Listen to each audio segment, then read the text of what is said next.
Hello everyone, कैसे हो सब। उम्मीद करती हूँ सब बढ़िया होंगे, सबकी अच्छे से प्रिपरेशन चल रही होगी। तो टॉपिक स्टार्ट करते हैं और आज का टॉपिक है सर्कुलेटरी सिस्टम, यानी कि परिसंचरण तंत्र के बारे में पढ़ेंगे। परिसंचरण तंत्र,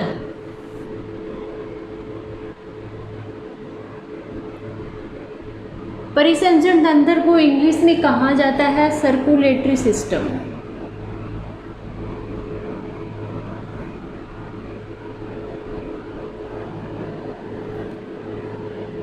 सर्कुलेटरी सिस्टम, सर्कुलेशन क्या होता है, परिवहन क्या होता है, परिवहन होता है। परिसंचरण तंत्र का क्या काम होता है, परिसंचरण तंत्र का काम होता है परिवहन करने का। परिवहन का मतलब ह्यूमन रेस्पिरेटरी सिस्टम के रेफरेंस में परिवहन का क्या मतलब है, यानी कि ब्लड के द्वारा जो कंपोनेंट होते हैं, कुछ भी हो सकता है, हार्मोन हो सकता है, आपका गैसेज हो सकती हैं, एक्सक्रीटरी मटेरियल हो सकता है, कुछ भी हो सकता है, तो वो एक स्थान से दूसरे स्थान तक ले जाया जाता है, तो उसे कहा जाता है परिवहन। इसी संदर्भ में देखेंगे सर्कुलेटरी सिस्टम में क्या क्या होता है। इसको दो भागों में डिवाइड कर रखा है सर्कुलेटरी सिस्टम के, यानी कि ऐसा है सर्कुलेटरी सिस्टम के दो मुख्य भाग होते हैं।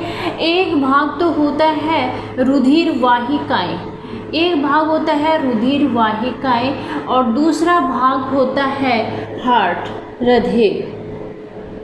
हृदय।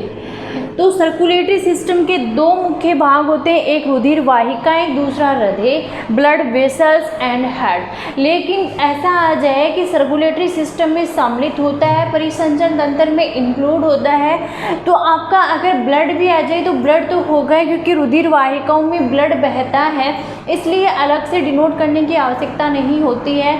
तो ऐसा देखा जाए मेन कंपोनेंट दो माने जाते हैं, मेन पार्ट हैं वो दो माने जाते हैं सर्कुलेटरी सिस्टम में। आपके किसमें लंग्स भी सम्मिलित होते हैं, क्योंकि लंग्स का रोल होता है, ब्लड तो होता ही है, ब्लड भी सम्मिलित होता है, वेसल सम्मिलित होते हैं, हार्ट सम्मिलित होता है, ये सारी चीज़ें सर्कुलेटरी सिस्टम में सम्मिलित होते हैं। इसको कैसे पढ़ेंगे सर्कुलेटरी सिस्टम को, सबसे पहले देखेंगे, सबसे पहले पढ़ेंगे ब्लड के बारे में। सर्कुलेटरी सिस्टम में किस प्रकार से स्टडी करेंगे, सबसे पहले पढ़ेंगे ब्लड के बारे में, रक्त के बारे में। रक्त क्या होता है, कितने टाइप्स के होते हैं, क्या क्या कंपोनेंट होता है ब्लड का, एंड कौन कौन सी सेल है वो प्रेजेंट होती हैं, प्रत्येक सेल के क्या वर्क होते हैं, इन सब के बारे में। दूसरा जो डिस्कस करेंगे वो रुधिर वाहिकाओं के बारे में करेंगे, रुधिर वाहिकाओं के बारे में, ब्लड वेसल्स के बारे में जो है वो डिस्कस करेंगे। ब्लड वेसल्स के बारे में पहला ब्लड के बारे में करेंगे, दूसरा ब्लड वेसल्स के बारे में। रुधिर वाहिकाएं, जैसे कि रुधिर वाहिकाएं तीन होती हैं, सीरा होती है, धमनी होती है। सीरा के बारे में पढ़ेंगे, धमनी के बारे में पढ़ेंगे एंड कैपिलरीज के बारे में पढ़ेंगे। कैपिलरीज होती हैं आपकी जो केशिकाओं के बारे में स्टडी करेंगे। देन रुधिर वाहिकाओं को पढ़ने के बाद में स्टडी करेंगे हार्ट पर। हार्ट में क्या पढ़ेंगे, हार्ट की पहले स्ट्रक्चर देखेंगे, हार्ट की स्ट्रक्चर देखने के बाद में इसकी मैकेनिज्म के बारे में डिस्कस करेंगे। मैकेनिज्म में वो सारी चीज़ें करेंगे कि कैसे ब्लड में, हार्ट में ब्लड आता है, इम्प्योर ब्लड आता है, देन वो प्योर होने के लिए कहाँ जाता है, प्योर ब्लड शरीर के विभिन्न भागों में कैसे जाता है, हृदय स्पंदन दर क्या होती है, ये सारी चीज़ें हैं, कैसे हार्ट कार्य करता है, ये सारी चीज़ें मैकेनिज्म के अंदर डिस्कस करेंगे। देन हार्ट के बाद में एक कॉन्सेप्ट है रुधिर ब्लड पे, ब्लड प्रेशर पे डिस्कस करेंगे, रुधिर दाब पे डिस्कस करेंगे। इसके अंदर सर्कुलेटरी सिस्टम के अंदर ही एक सिस्टम आ जाता है जिसे लिम्फेटिक सिस्टम कहते हैं। लिम्फेटिक सिस्टम के बारे में डिस्कस करेंगे, क्योंकि लिम्फेटिक सिस्टम का भी इम्पोर्टेंट रोल होता है। लिम्फेटिक को कहा जाता है लसिका, लसिका कहा जाता है, जो कि इंक्लूड होता है लसिका तंत्र है जो कि सर्कुलेटरी सिस्टम के अंदर ही इंक्लूड होता है। देन एक कॉन्सेप्ट आपका ब्लड क्लोटिंग का होता है, ब्लड क्लोटिंग का जो कि सिंपल सा कॉन्सेप्ट है, उसके बारे में डिस्कस करेंगे। ब्लड क्लोटिंग के बाद में ब्लड ग्रुप देखेंगे, ब्लड ग्रुप कितने होते हैं, ब्लड ग्रुप के बारे में डिस्कस करेंगे। ब्लड ग्रुप के बाद में ब्लड ट्रांसफ्यूजन के बारे में, यानी कि ब्लड किसको दिया जा सकता है एंड किससे ब्लड है वो लिया जा सकता है, इनके बारे में करेंगे। देन जो सर्कुलेटरी सिस्टम की परिवहन तंत्र की से संबंधित जो डिजीज होते हैं उन डिजीज़ के बारे में जो है वो चर्चा करेंगे। तो ये क्राइटेरिया रहेगा डिस्कस करने का। सबसे पहले ब्लड देखेंगे, आज के लेक्चर में जो डिस्कस करने वाले हैं वो ब्लड पे डिस्कस करेंगे, देन ब्लड वेसल्स पे, उसके बाद में हार्ट एंड इन सिस्टम पे जो है वो चर्चा करेंगे। तो स्टार्ट करते हैं ब्लड के बारे में। बहुत इंटरेस्टिंग है ब्लड तो बहुत इंटरेस्टिंग है, आपको एक बार में ही समझ में आ जाएगा। रक्त, सबसे पहले तो एक ये है कि ह्यूमन का जो सर्कुलेटरी सिस्टम है वो किस टाइप का होता है। एक क्वेश्चन यहाँ से आता है कि ओपन टाइप का सर्कुलेटरी सिस्टम होता है, क्लोज टाइप का सर्कुलेटरी सिस्टम होता है। ह्यूमन का जो सर्कुलेटरी सिस्टम होता है, ह्यूमन का सर्कुलेटरी सिस्टम क्लोज टाइप का होता है, क्लोज टाइप सर्कुलेटरी सिस्टम। बोले मैम इसका क्या मतलब होता है क्लोज टाइप का? क्लोज टाइप का मतलब ये होता है कि जो ब्लड वेसल्स के अंदर से ब्लड प्रवाहित होता है वो रक्त सीधे अंगों के संपर्क में नहीं रहता, यानी कि जो खुला परिसंचरण तंत्र होता है वो निम्न वर्ग के जो प्राणी होते हैं उनमें पाया जाता है। होता यह है कि जो रक्त होता है वो सीधे ऊतकों के या अंगों के संपर्क में रहता है उनमें, लेकिन मानव में जो रक्त होता है वो अंगों के संपर्क में डायरेक्टली न रहकर एक वाहिकाओं में बहता है और वो वाहिकाएं आगे उन अंगों तक पहुंचती हैं। इस टाइप का सिस्टम है, क्लोज टाइप का सिस्टम सर्कुलेटरी सिस्टम कहलाता है, जो कि मानव में पाया जाता है। रक्त के बारे में डिस्कस करती हूँ कि रक्त क्या है। सबसे पहले तो यही क्वेश्चन उठता है, रक्त क्या है। रक्त की डेफिनेशन में ये आता है कि रक्त एक तरल संयोजी ऊतक है, तरल संयोजी ऊतक है, संयोजी ऊतक है। अब जो स्टेटमेंट, एक स्टेटमेंट आपको ऐसे देखना चाहिए कि एक स्टेटमेंट है, इससे आपको क्वेश्चन भी बनाना आना चाहिए, उससे आंसर भी निकालना, क्योंकि ये सिंपल कितना देखो 3 वर्ड है इसमें, तरल संयोजी ऊतक, सिर्फ 3 वर्ड है, लेकिन ये भी क्वेश्चन में एग्ज़ाम में आ जाता है। और एग्ज़ाम में क्योंकि ये क्वेश्चन आया हुआ है तब मैं आपको फोकस करके बता रही हूँ। नीट का पेपर हुआ था आई थिंक 2018 या 2019, शायद 2018 का नीट का पेपर हुआ था। उस नीट के पेपर में ये क्वेश्चन पूछ लिया था कि रक्त एक है, तरल संयोजी ऊतक, और ऐसे 3 ऑप्शन और दे रखे थे, शायद एरियोलर ऊतक, एपिथेलियम ऊतक, ऐसे ऑप्शन थे उन्होंने उस क्वेश्चन में। तो रक्त एक तरल संयोजी ऊतक है, इसको ध्यान में रखना। कौन सा ऊतक है? लिक्विड संयोजी ऊतक। बोले मैम क्या रक्त तरल संयोजी ऊतक ही क्यों है, कोई और दूसरा ऊतक क्यों नहीं हो सकता है, क्या रीज़न होता है?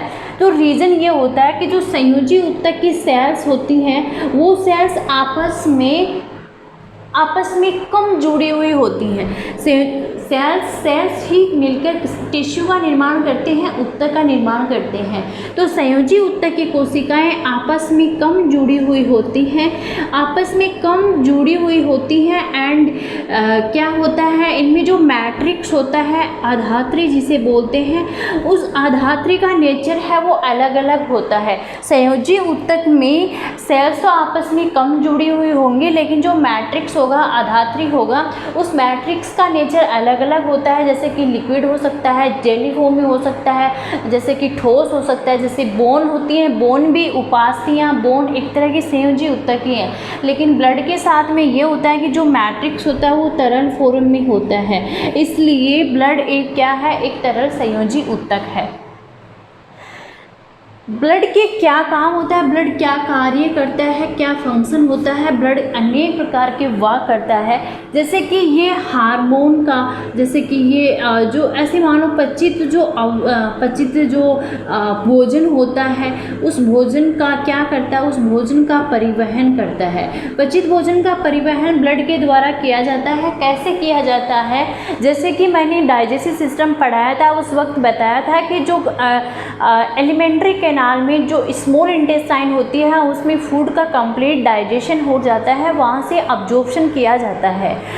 कंप्लीट डाइजेशन के बाद में जो अब्जॉर्प्शन होता है, जैसे कि ग्लूकोज का, अमाइनो एसिड का, गिल्स्टोन का, फैटी एसिड का, तो इनका जो अब्जॉर्प्शन होता है देन एसिमिलेशन होता है। तो वो किसके द्वारा होता है, वो ब्लड के द्वारा ही होता है। यानी पचित जो भोजन होता है उसका ट्रांसफ़र, उसका जो परिवहन है वो ब्लड के द्वारा ही होता है।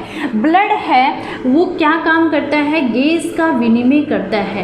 गैस का विनिमय करता है। कैसे करता है गैस का विनिमय, जैसे कि लंग्स होते हैं, लंग्स में रेस्पिरेटरी सिस्टम में यही डिस्कस किया था। लंग्स में ऑक्सीजन जाती है, उस ऑक्सीजन को शरीर के विभिन्न भागों तक पहुंचाने का काम ब्लड के द्वारा ही किया जाता है। क्योंकि ब्लड में क्या होता है, हीमोग्लोबिन होता है, और वो ही हीमोग्लोबिन ही है जुड़कर है उसका ट्रांसफ़र करता है। ब्लड है विभिन्न प्रकार के, जैसे कि हार्मोन है, अनेक प्रकार के मिनरल्स हैं, इनका ट्रांसफ़र का काम भी ब्लड करता है। स्पेसिफिक जो प्लाज्मा होता है ब्लड, इसके अंदर ब्लड क्या काम करता है, जो उत्सर्जी पदार्थ होते हैं, एक्सक्रीटरी मटेरियल होते हैं, उत्सर्जी पदार्थों को बाहर निकालने का या उत्सर्जी पदार्थों को परिवहन का या शरीर से बाहर निकालने का जो मार्ग होता है उसमें हेल्प करता है, जो है वो कौन करता है, ब्लड। तो ये सारे काम हो जाते हैं रक्त के। एक इम्पोर्टेंट वाक ये भी है कि टेम्परेचर का जो मेंटेन का जो काम होता है वो ब्लड के द्वारा किया जाता है। तापमान नियंत्रण का काम है वो रक्त के द्वारा किया जाता है। रक्त का पीएच के बारे में एक क्वेश्चन पूछा जाता है, तो रक्त का पीएच 7.4 होता है, यानी ये हल्का क्षारीय होता है, हल्का क्षारीय होता है। अब यहाँ पे पीएच आया तो आपके दिमाग में ये भी क्वेश्चन होना चाहिए कि पीएच का मतलब क्या है। पीएच का सिंपल सा मतलब इतना ध्यान में रखो, पीएच क्या है, यहाँ पे एच क्या डिनोट कर रहे हैं, एच कर रहे हैं हाइड्रोजन आयन को, यानी concentration of hydrogen ion pH कहलाता है। जिस पदार्थ में, जिस सॉल्यूशन में कंसंट्रेशन ऑफ हाइड्रोजन आयन ज़्यादा होंगे, हाइड्रोजन आयन की कॉन्सेंट्रेशन ज़्यादा होगी, वो पदार्थ उतना ही एसिडिक होता है, और जितना कम होता है वो पदार्थ उतना ही बेसिक होता है। 7 से नीचे होने पर 7 एक स्केल होती है, जिस पर 1 से लेकर 14 तक पैमाना होता है। उस स्केल में 7 भी एक पैमाना होता है। 7 से नीचे होने पर वो पदार्थ एसिडिक माना जाता है, एसिड माना जाता है उस पदार्थ का नेचर, और 7 से 14 के बीच में उस पदार्थ का नेचर है वो बेस माना जाता है। ब्लड का जो पीएच होता है वो 7.5 होता है, 7.4 होता है। ब्लड के कंपोनेंट क्या होते हैं, जो ब्लड के अवयव हैं वो क्या क्या होते हैं, कितने टाइप्स के होते हैं, इनके बारे में डिस्कस करते हैं। ब्लड है, रक्त है, इसके 2 मेन अवयव होते हैं। कौन से अवयव होते हैं, एक अवयव होता है प्लाज्मा और दूसरा अवयव होता है ब्लड कार्पल्स या रुधिर कणिकाएं, रुधिर कणिकाएं या ब्लड कार्पल्स। ये 2 अवयव होते हैं ब्लड के, एक होता है प्लाज्मा, दूसरा होता है रुधिर कणिकाएं। प्लाज्मा क्या होता है, प्लाज्मा एक तरल भाग होता है ब्लड का एक तरल भाग होता है प्लाज्मा। और ये जो जिसमें क्या होता है, जो एक फ्लूइड नेचर का जो है टाइप का जो भाग होता है ब्लड का, वो प्लाज्मा होता है। उसमें जो रुधिर कणिकाएं होती होती हैं वो सस्पेंडेड होती हैं, यानी निलंबित अवस्था में रुधिर कणिकाएं वो प्रेजेंट होती हैं। इनके बारे में आगे डिस्कस करेंगे। जो प्लाज्मा होता है वो ब्लड का 55% होता है। प्लाज्मा ब्लड का 55% होता है। इट मीन्स 45% क्या होगी, ब्लड वैसा जो ब्लड कार्पल्स हैं वो 45% हो गए। प्लाज्मा में जो 55% ब्लड होता है, इसमें जो क्या क्या भाग होता है प्लाज्मा में, भाग होता है एक वाटर का और दूसरा भाग होता है कार्बनिक पदार्थ और अकार्बनिक पदार्थ। ध्यान दीजिए, ऑर्गेनिक एंड इनऑर्गेनिक दोनों ही होते हैं। ऑर्गेनिक और इनऑर्गेनिक पदार्थ हैं, कंपाउंड हैं, वो दोनों ही होते हैं इसमें किसमें, प्लाज्मा में। वाटर होता है इसका 92% वाटर पाया जाता है। कार्बनिक और अकार्बनिक पदार्थों की मात्रा होती है वो बाकी बचा भाग है 8% वो होती है। ऑर्गेनिक एंड इनऑर्गेनिक में आपका प्रोटीन भी हो सकता है, आपका हार्मोन भी हो सकता है, पोटेशियम है, सोडियम है, जैसे मिनरल्स हैं, नमक है, साल्ट है, ये सारे के सारे ऑर्गेनिक एंड इनऑर्गेनिक में इंक्लूड हो जाते हैं। देन बात करती हूँ मैं रुधिर कणिकाओं की। रुधिर कणिकाओं में क्या होता है, रुधिर कणिकाएं हैं वो 3 टाइप की होती है। रुधिर कणिकाएं 3 टाइप की होती हैं। कौन कौन सी? एक होती है RBC, एक होती है WBC और एक होती है प्लेटलेट्स।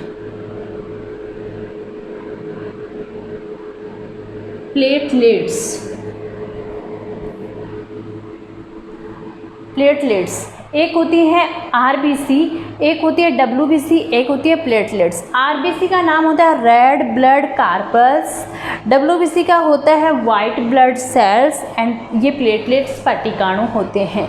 आपने गौर किया होगा कि कार्पल्स क्यों बोला है यहाँ पे मैंने, एक्चुअल में इन सभी के लिए कार्पल्स ही यूज में किया जाता है, कणिकाएं, या फिर ऐसे भी बोल सकते हैं कि 3 प्रकार की कोशिकाएं होती हैं जिन्हें RBC, WBC, प्लेटलेट्स कहा जाता है। लेकिन जो स्पेसिफिक करके देखें तो इन्हें कार्पल्स कणिकाएं कहा जाता है, इन्हें सेल्स कहा जाता है।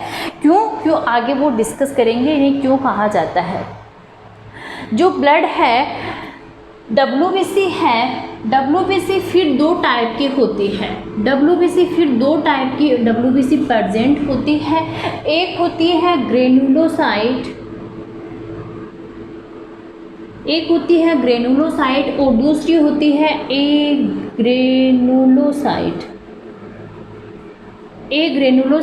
ग्रेनुलोसाइट का मतलब होता है कि कणिकामय WBC, और अग्रेनुलोसाइट का मतलब होता है अकणिकामय WBC।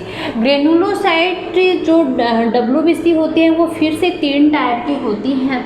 एक होती है बेसोफिल, एक होती है इओसिनोफिल और एक होती है न्यूट्रोफिल।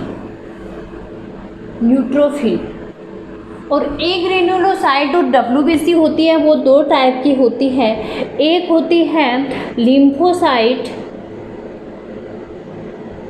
और दूसरी होती है मोनोसाइट।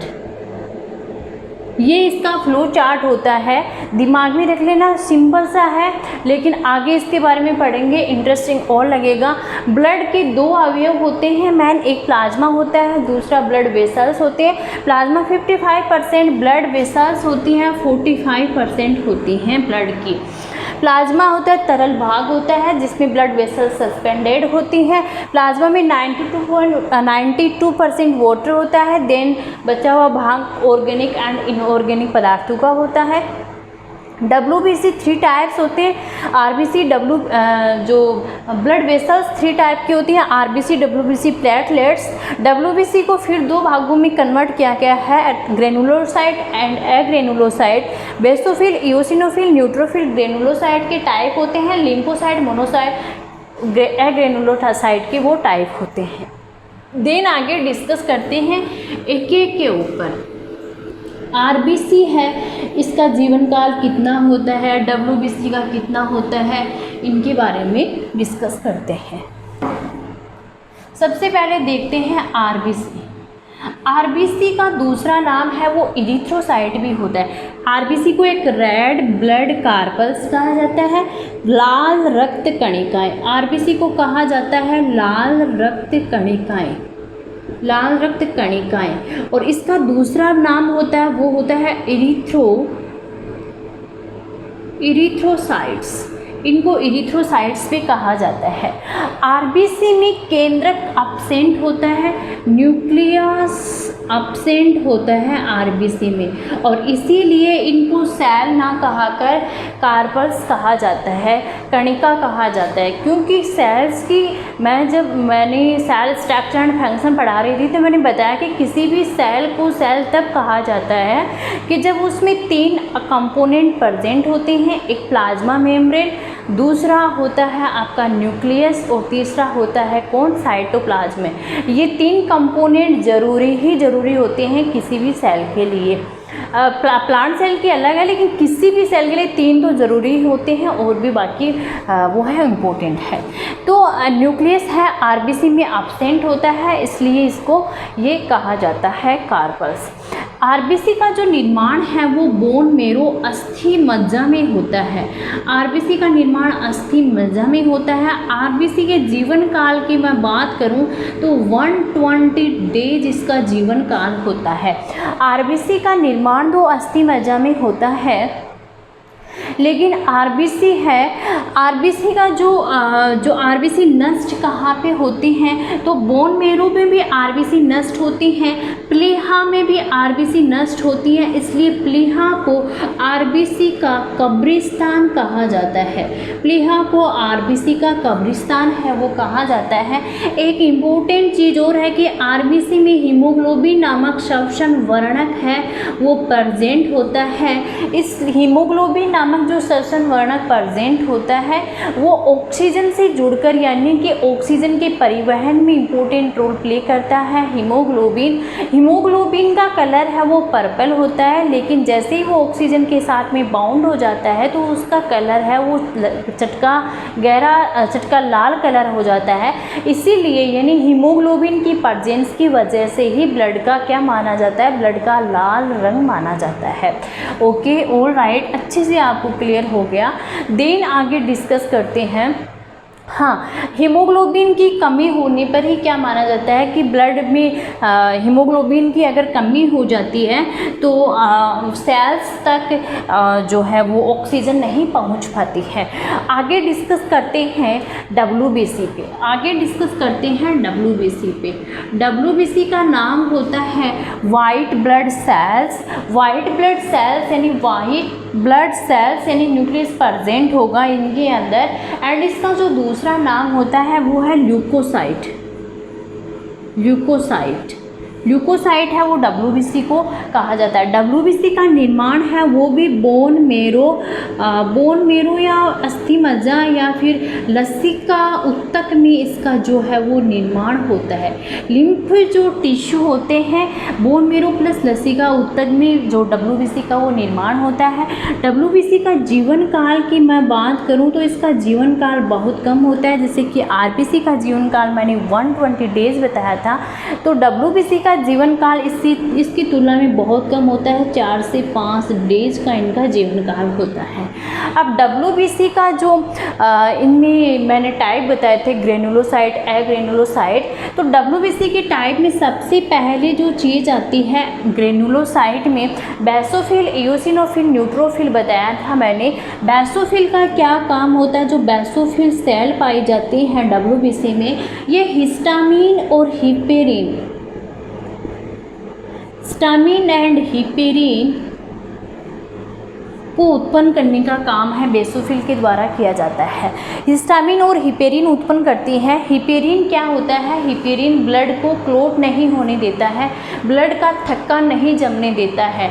कहाँ नहीं जमने देता है, शरीर के अंदर नहीं जमने देता है, शरीर के अंदर, बॉडी के अंदर जब ब्लड का सर्कुलेशन होता है, ब्लड का परिवहन होता है, अगर कहीं पर भी थोड़ा सा क्लॉट हो गया, इट मीन्स बहुत बड़ी गंभीर बीमारी उत्पन्न हो सकती है। इसे बचाए रखने के लिए जो जिम्मेदार होता है वो हिपेरिन ही होता है। सेकंड जो आता है इसमें वो होता है इयोसिनोफिल। अच्छा, एक चीज़ और दिमाग में रखना, बेसोफिल नाम किस लिए पड़ा, क्योंकि इनके जो टाइप हैं बेसोफिल, इयोसिनोफिल, न्यूट्रोफिल, ये अभिरंजन के आधार पर है। यानी कि जो अभिरंजन के आधार पर कैसे कि जो सेल्स हैं, जैसे कि ये बेसोफिल की सेल, इयोसिनोफिल की सेल, ये अलग अलग सेल है, वो अलग अलग अभिरंजन से अभिरंजित होती हैं। इस आधार पर इनका नाम पड़ा है। बेसोफिल की जो सेल होती है, बेस यानी नाम से स्पष्ट हो रहा है, यानी क्षारीय अभिरंजकों से ये सेल अभिरंजित होती हैं। इयोसिनोफिल होता है, इयोसिनोफिल होता है, इयोसिनोफिल की जो सेल्स होती हैं वो एसिड जो अम्लीय अभिरंजकों से जो है वो अभिरंजित होती है। इयोसिनोफिल है, इसमें क्या प्रेजेंट होता है, इयोसिनोफिल में एंटीहिस्टामिनिटिक जो एंटीहिस्टामिन है, एंटीहिस्टामिन जो गुण है वो प्रेजेंट होता है। और इयोसिनोफिल जब परजीवी इन्फेक्शन हो जाता है, परजीवी जब संक्रमण हो जाता है, या फिर ऐसे बोल सकते हैं कि जीवाणु का जब संक्रमण हो जाता है, या फिर एलर्जी के टाइम पर जो है वो इसकी सेल्स है वो उत्तेजित होती हैं और इसका जो है वो इसके प्रति रिएक्शन करती हैं। तीसरा जो आता है न्यूट्रोफिल, न्यूट्रोफिल के नाम से स्पष्ट है, न्यूट्रोफिल यानी कि न्यूट्रल है, यानी कि इस प्रकार के जो कोशिकाएं होंगी वो ना तो जो बेस यानी क्षारीय अभिरंजकों से अभिरंजित होगी और ना ही अम्लीय अभिरंजकों से अभिरंजित होगी। जो न्यूट्रोफिल होती है, न्यूट्रोफिल जो सेल्स होती है, इनका क्या काम होता है, न्यूट्रोफिल सेल्स का काम होता है जो जीवाणु या फिर जो बाहरी पदार्थ होते हैं, बाहरी जो पदार्थ होते हैं जो कि शरीर के लिए हानिकारक होते हैं, उनको फेगोसाइट यानी उनका भक्षण करने के लिए, उनको फेगोसाइट करने के लिए कौन सी सेल जिम्मेदार होती हैं, न्यूट्रोफिल होती हैं। इसलिए न्यूट्रोफिल सेल को मैक्रोफेजेज भी कहा जाता है। एंड जो आगे की ये तीनों सेल होती हैं ग्रेनुलोसाइट, यानी इस प्रकार की कोशिकाएं जिनमें कणिका प्रेजेंट होती हैं। चौथी जो कोशिका होती है जो लिम्फोसाइट होती है, लिम्फोसाइट इस प्रकार की कोशिका होती है जिसका क्या काम होता है, वो एंटीबॉडी का निर्माण करती है। एंटीबॉडीज का निर्माण है वो किस कोशिकाओं के द्वारा होता है, एंटीबॉडीज का निर्माण है वो लिम्फोसाइट कोशिकाओं के द्वारा होता है। देन जो मोनोसाइट होती हैं, मोनोसाइट भी एक तरह से न्यूट्रोफिल की तरह कौन से कोशिकाएं होती हैं, मैक्रोफेजेज कोशिकाएं होती हैं। मैक्रोफेजेज कोशिकाएं जो कि भक्षकाणु प्रकृति की होती हैं, जो कि फेगोसाइटोसिस नेचर की होती हैं। इस प्रकार के कोशिकाएं मोनोसाइट भी होती हैं, फेगोसाइटोसिस नेचर की न्यूट्रोफिल भी होती हैं। ये कोशिकाएं बेन नाम से याद रख लेना, जैसे किसी चीज़ को बेन किया जाता है, BEN, तो बेसोफिल, इयोसिनोफिल, न्यूट्रोफिल ये होती हैं ग्रेनुलोसाइट, बाकी ग्रेनुलोसाइट इनके बारे में। देन तीसरी प्रकार की जो सेल्स आती हैं वो आती हैं प्लेटलेट, ब्लड प्लेटलेट।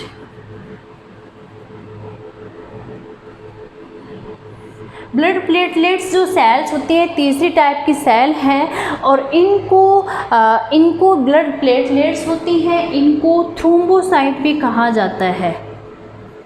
थ्रोम्बोसाइट इनका दूसरा नाम होता है, जैसे इनको एरिथ्रोसाइट, इनको ल्यूकोसाइट कहा जाता है, इसी प्रकार से इनको थ्रोम्बोसाइट भी कहा जाता है। इनका जो जीवन काल होता है, ब्लड प्लेटलेट्स का जीवन काल होता है वो RBC से तो कम होता है, WBC से ज़्यादा होता है। 7 डेज का जीवन काल इनका माना जाता है। ब्लड प्लेटलेट्स का क्या काम होता है, यानी जो सेल्स होती हैं प्लेटलेट्स, इनका वर्क यही होता है, ये रक्त का थक्का बनाती हैं, रक्त का थक्का बनाने में इम्पोर्टेंट रोल प्ले करते हैं। अब देखिए आपको क्वेश्चन आ जाता है और उस स्टेटमेंट क्वेश्चन आ जाता है और आपको स्टेटमेंट को आसानी से पढ़ना होता है, ध्यान लगाकर पढ़ना होता है कि जैसे मान लीजिए आ जाए कि ब्लड का जो ब्लड प्लेटलेट्स होती हैं वो शरीर में थक्का बनाने का काम करती हैं। शरीर में थक्का नहीं, शरीर के बाहर थक्का, जैसे कहीं चोट लग जाती है, जैसे गंभीर चोट लग जाती है, सिर में लग जाता है या फिर कहीं पे भी, तो थोड़ी देर बाद में क्या होता है, ब्लड का जैसे ब्लड प्रवाह होगा, अगर वो होता रहेगा यानी कि क्या होगा, व्यक्ति की डेथ हो जाएगी।